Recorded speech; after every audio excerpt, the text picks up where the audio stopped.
Coco Gauff upset. Teresa apologizing. Let's get into it, guys. As always, my coverage is brought to you via the Doctrine of Fair Use, the Fair Dealing, and the Digital Millennium Act. The seventh service game of the second set.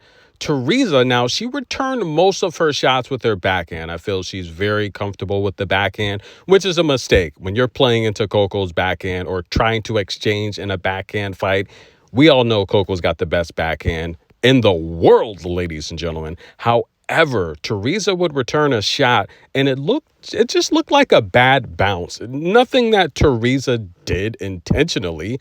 However, Coco, it looked like off of the bad bounce, Coco mistimed it and completely created an error. Teresa would end up winning the break and puts her hands up like, I'm sorry, Coco, I didn't mean that. I don't know, guys. A little bit of intimidation here. You're taking on who I regard as the best tennis player on the WTA. That's Coco Gauff. Yes, ladies and gentlemen, when Coco loses, she beats herself. Very seldom do you see opponents defeat her, and it's not going to be an easy out. But Teresa here, I feel possibly a little bit intimidated, apologizing for something that probably wasn't her fault. However, guys, Coco was visibly upset. Now, Coco a couple of years ago, I don't think she played well upset. This version of Coco, who's mentally stronger, mentally tougher, I feel she plays very well upset. She plays good upset.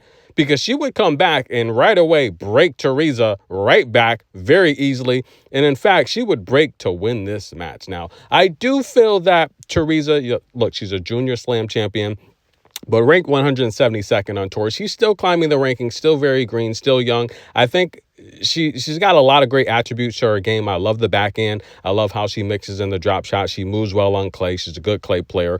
But it's going to happen. When you're facing, and Jasmine Paolini said this best, her biggest obstacle on the tour was believing that she could compete with the top stars, and now she is a top star. And Teresa's going to go through that same thing as well. She's probably going through it right now. She looked very intimidated by Coco, and of course, it's a big stage. She's never played, in this type of atmosphere. It's just the beginning. I think she's going to have a really good career. I like what I see out of her, but definitely intimidated by Coco. That was not her fault.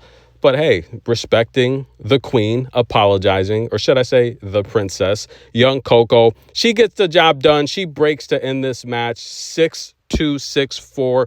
70% of her first serves won. Got to improve the double faults a little bit. I'd say 6 double faults, a little too many. Pretty easy on the winners, right? She wasn't too aggressive today. I just felt she just played very calm and relaxed, conserving energy, knowing that next match is going to be a challenge. She's going to take on Marie Bouzkova. I think this is the match here. She's got to get through, and then she'll be in the green.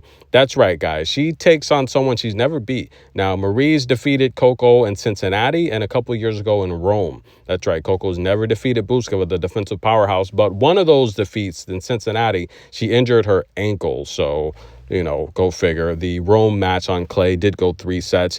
That's going to be a good match. I do still see Coco getting by Bouzkova. She's slowing down. She's getting up there in age. And if she wins that match, she'll take on Verona Kudermetova or Ekaterina. And I think she wins that match as well. In fact, I think Coco wins the French Open. What do you guys think? Coco Gauff, mentally tougher now, playing better when she's angry. She defeats Teresa, and she'll advance to the round of 32. Coco Gauff standing on business.